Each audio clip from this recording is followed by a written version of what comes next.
Welcome to another tutorial. In this video we're going to be looking at a basic introduction to transitions within Final Cut Pro 10. Now this is the normal editing screen as you can see, and transitions are basically just elements that you can put in between different scenes, in between different clips, that just make the transition between the two a lot smoother and a lot more stylish.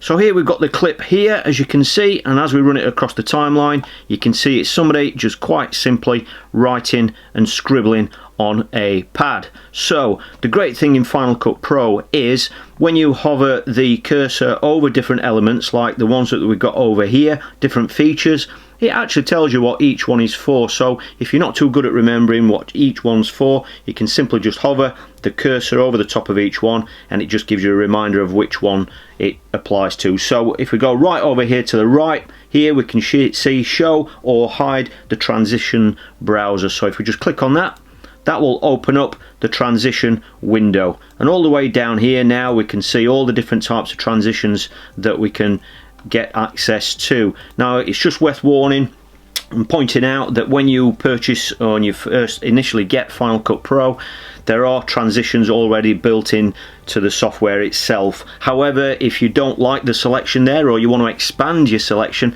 then there are other options out there readily available, so you can actually purchase upgrades. So some of the ones that you're seeing in here are actual upgrades that I've purchased after I actually started using Final Cut Pro 10. So let's put one into action for you. So we've got a nice long video clip here of somebody who starts off here, and just basically if I run the clip, as you can see in the window, it's just basically scribbling on a pad, and as the clip runs through, he basically fills the pad up with scribbles. Okay, so let's say we don't want the viewer to sit all the way through that. So what we can do is we can set the clip off right at the beginning, so it can just run for a little while, just so the viewer gets an idea of what's happening, and then rather than sit all the way through the clip and run it right the way through to the end, which is obviously a little bit tedious, a little bit boring, and we want to give it a little bit more style, what we can do is if we cut the clip off with the blade just there,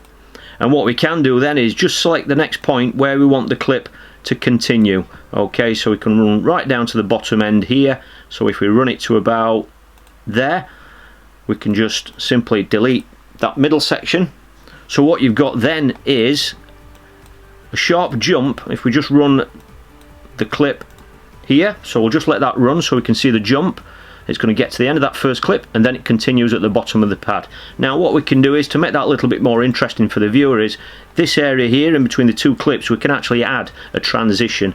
Now we've got lots of different options here, as you can see. If I quickly scroll through them all, there are loads and loads. Now this menu here, the transitions menu, will just help you highlight the style much quicker that you might want to select. Okay, so the top bit here where it says all, that is your full list.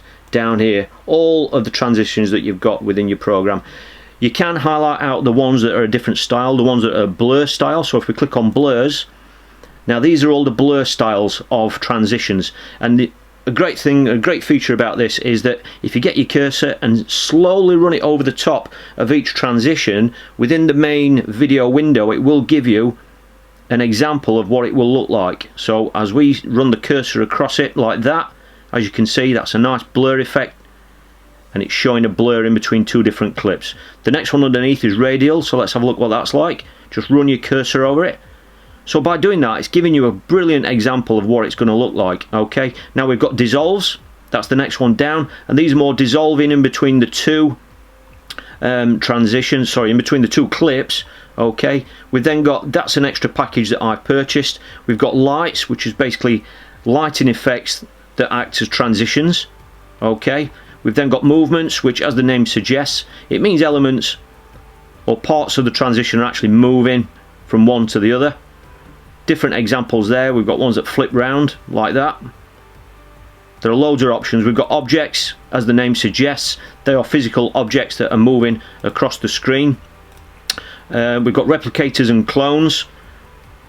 So many different styles already built in with the program. It's fantastic what it actually comes supplied with. We've got the stylized ones, which as the name suggests are a little bit more stylish, and then we've got wipes, which as the name suggests refers to a transition that actually wipes across the screen in various different ways depending on the one that you select. So let's put one into action.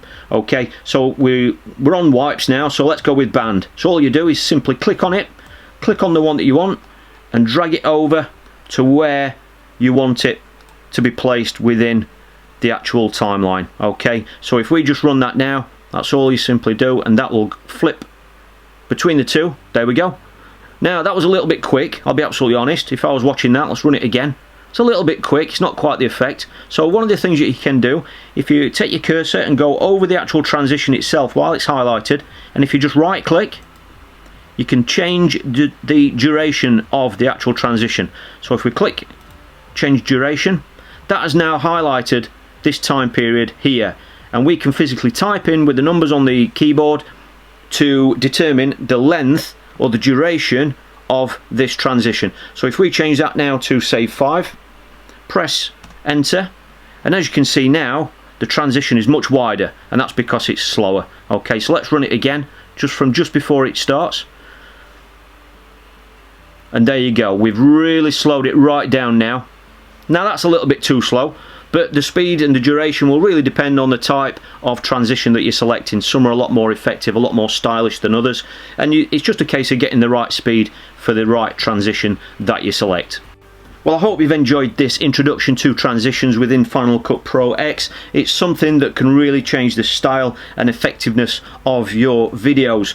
If you've enjoyed this video, please give it a thumbs up, and if you'd like to see more videos of this style and more in-depth channel related videos, then please don't forget to hit subscribe, and I look forward to seeing you all in the next video.